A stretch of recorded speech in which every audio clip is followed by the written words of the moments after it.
Gran Turismo 7 can be so good and yet at the same time so bad. In this video we're going to see the highest of highs and the lowest of lows. This week Daily Race C is at Suzuka. We've got a pretty strong field here of mostly A+ rated drivers. In fact, everyone except 2 are A+ rated drivers. This is a fuel saving race, that's why we're using fuel map 6 for the run up to the line. I'm going to drive through the first series of corners in fuel map 3. I didn't really know what I should be needing. This was the first race of the night. Tyre wear is also very high and we're on racing medium tyres. Racing medium are the only tyres available for this race, but we will start to suffer towards the end. There are 2 significant strategies available to everybody in this race, and that is to go flat out, 1 pit stop, change tyres and refuel, or the strategy that I'm going to be on is to save fuel, save tyres and try and make this a no-stop race, and it is very close between those 2 strategies. Suzuka is famous for being very difficult. The Suzuka suck-off is very prevalent, and as we see right now, someone's going to run wide and almost get off the track. They were very lucky to hold on to that one, but that has brought them under threat. Are we going to send it into the hairpin on lap 1? We're going to play it pretty safely actually. I'm still really conserving fuel. I don't know how much fuel I need to save, but I think we're in fuel map 3 or 2 or 3 now, and we are short shifting to help to get more out of the tank, and we are running in a 6th position. That was my qualifying position. Nothing gained, nothing lost. Into spoon for the first time, and this is a very dangerous corner to get sucked off in the middle part of spoon. 2 wheels on the AstroTurf and you'll be out of the track. Everyone through there successfully for lap number 1. Looking at the burn rates on the fuel, 10 laps remaining, less than 10 laps to go, so I think I'm good. That'll be what I'm going to use for the moment. Still going to short shift. Another dangerous corner is 130R. These group 3 cars can easily run wide on the exit of 130R. Through the Casio Triangle chicane for the first time, we're going to gain a huge amount on the driver ahead.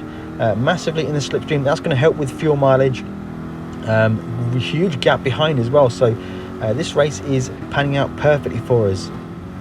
Skipping forwards to lap number 2 and into Degner 1. Degner, someone's going to lose it, get onto the outside of the track and fire it off the track at Degner 2. That's unfortunate for them, but that's ideally what we want. Up 1 position for ourselves.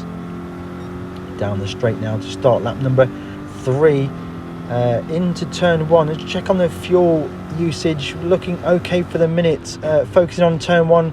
Getting on the brakes, flowing through here nicely, and sucked off to the outside is the 4th place driver. That's going to give us 4th place in this race so far. Skipping forwards again, lap number 5. Monitoring fuel. We are on schedule, so we're just upping the fuel map a little bit more to try and close the gap to the drivers ahead. The driver ahead is the pole sitter, and I think he is also on a no-stop strategy like myself. I think the first 2 drivers in this race, and yes, into the pits goes one of the leading group. They're going to be on a 1-stop strategy. So it looks like it's going to be a straight-up 1v1 with myself and the French NLR driver.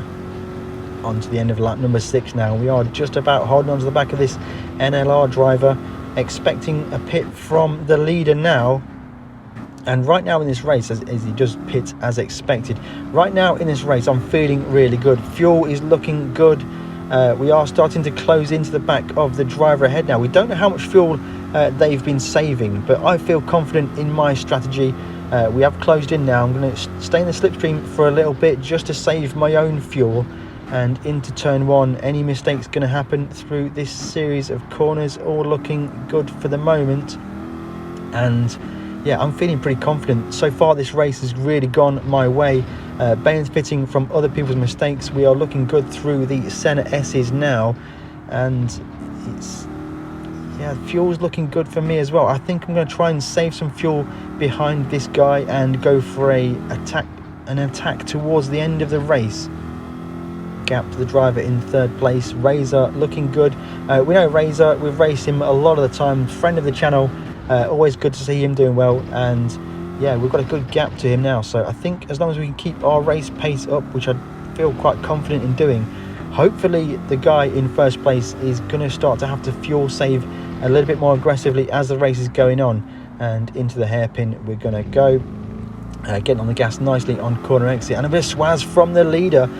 Slow off the corner. I'm going to sneak. No, we're going to have to back out of that one. But I can see some gaps appearing. How is the tyre wear on that car ahead?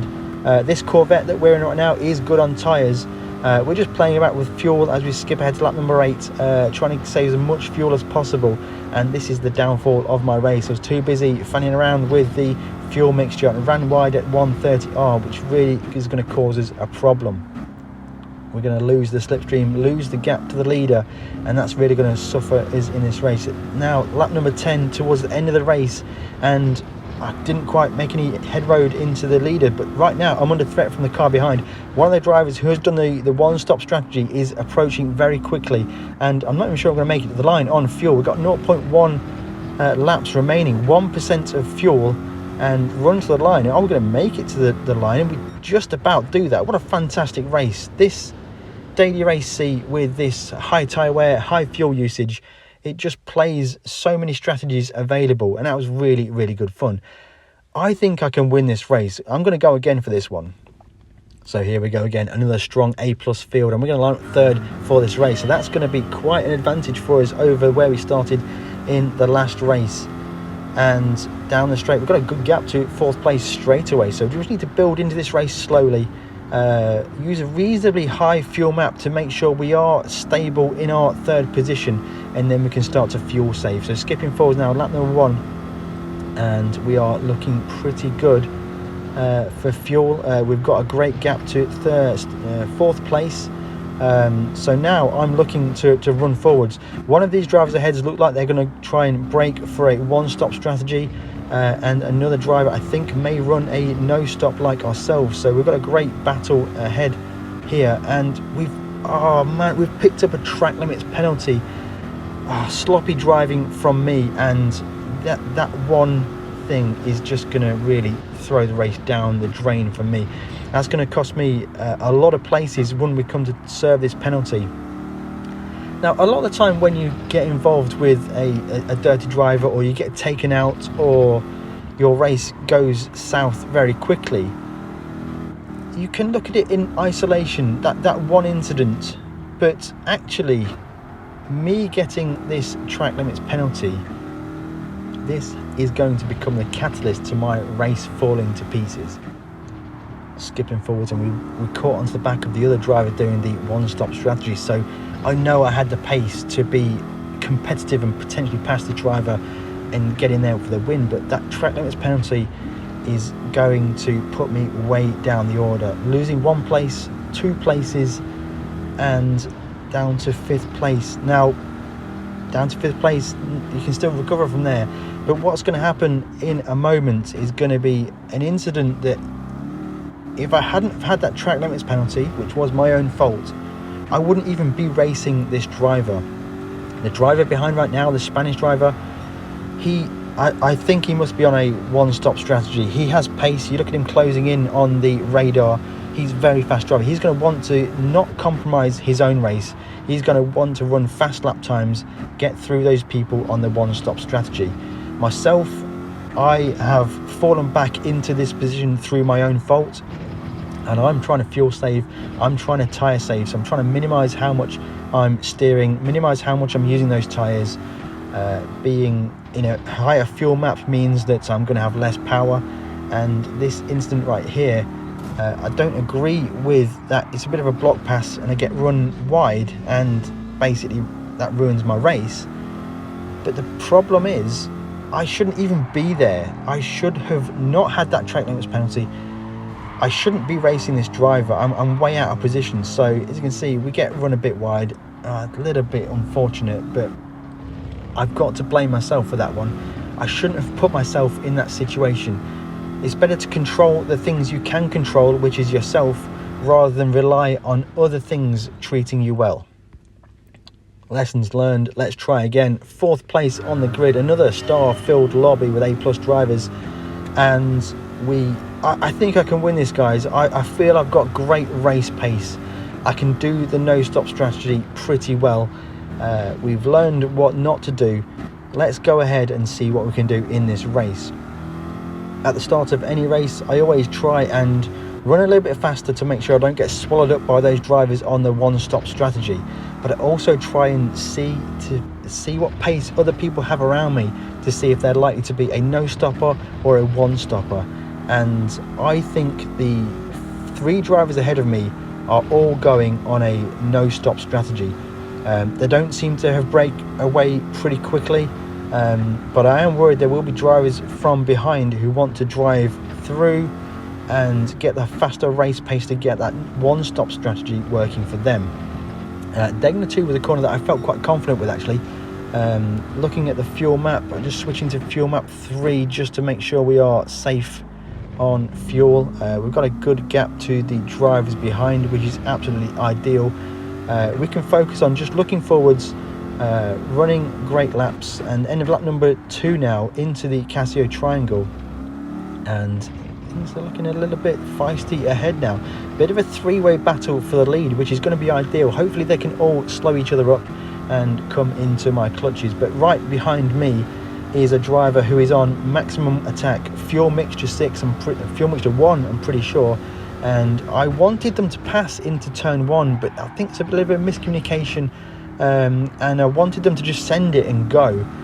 They finally did make that move. In fact, this driver, we've raced them many times before. We raced them week 1 at Daytona and had some fantastic races, so I know that guy's fast.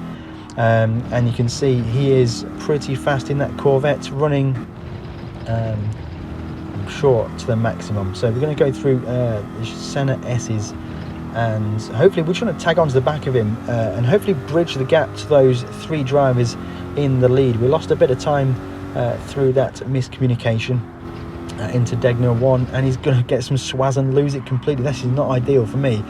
I've passed him again. He's going to have the pace to repass me pretty quickly. This is going to be pretty awkward because we're just going to be tripping over each other. Luckily the drivers ahead are battling with each other. That's slowing them down as well. But I just need that Spanish driver just to pass me and allow me to latch onto the back and bridge the gap to the leaders. And this is the coolest thing about Race C this week, is that there are 2 very different strategies which require 2 completely different driving styles, and the way they play out on the track is fantastic. You see the Spanish driver is right on our gearbox now into the back straight, and I'm just going to pull to the left hand side of the track, put on my indicator so that he knows that I want him to go past. I'm even going to get off the throttle just a little bit just to make sure he clears me, get back in line, and then follow him through. This is exactly what we need. We need him to bridge the gap to the leaders, get in there, cat amongst the pigeons, and cause a bit of chaos to bring them back into my clutches.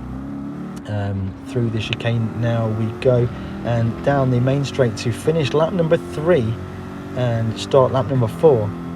I've got a bit of space around me now, so I can focus on braking points, corner entries, clipping points, corner exits, while still not taking too much life out of the tyre. So braking at the 50 board, flowing through the first part of the first corner, and then eventually bringing it back to the apex. Really nicely done there. 3rd gear up to 4th gear through the first part of the Senna S's, and I think I try and hold 4th gear for quite a long time through here. The optimal line in qualifying is in 3rd gear, but we're trying to save a bit of fuel. Drop to 3rd for this final right-hander, and looking good. Purple sector, in fact. So that's exactly what we need to be doing. We know we've got great race pace, and even through that first sector we are purple, so we are starting to close the gap on the leaders. Spanish driver is off and on his way, and he's looking good to close the gap. In fact, they are battling themselves, so the gap is significantly coming down to the leaders. I really feel confident of a win here, guys. There's no way that one stop is going to work to win the race, but he's going to cause absolute chaos. You can see here him just being up in the grills of those guys is going to be slowing them down, and this is exactly what we want to happen now. Get to the front of this pack, cause everyone a bit of a headache as he comes through, and we can start to battle with these guys. I've been doing really well with my fuel saving in this race so far. I feel like by lap number 9 or lap number 10 I can switch to mixture 1 and start to really power this Corvette home. Down the back straight, it looks like the Spanish driver is going to cause some chaos for the leading pair. As you can see from our speed, we are running quite a conservative fuel map, but we're going to run a little bit wider. We're going to get followed wide by another fast Spanish driver who is coming through the field on a for sure one-stop strategy. Chaos ahead now. It looks like the leader's got a bit of a break for it. We're looking great on fuel now, so let's see. The Spanish driver is going to go start, but he's going to pass us on the main straight. That's ideal. We want to have him get ahead of us into turn one, so that's fantastic. Going to back off early, make that happen. So we've got another driver on a one-stop strategy. Almost rear-end him actually to go a bit deep into the final, or the second part of the first corner. Maybe that's turn two, I don't know. Let me know in the comments below. So that's going to be another driver that's going to go through on that one-stop faster initial strategy, which could cause problems for drivers ahead now. So we are down to sixth position, Super GT's official position, but I'm not concerned about this at all. The race is actually playing out to plan. I'm saving a lot of fuel, and Blue Racer from the lead has had an incident exiting the long sweeping left-hander. That's one driver eliminated, up to fifth position now. Bit of swaz from that Spanish driver, really pushing that Genesis X car. I've not tried that. I might have to give that a try. It's quite a fast car for time trial around here, so I'm going to give that a go. But we are going to see how this one's going to play out. Half race distance, fifth position. Two drivers in front will pit. I don't think they are going to be in contention for this win. And then there'll be the remaining two drivers on the no-stop strategy that we have to battle with.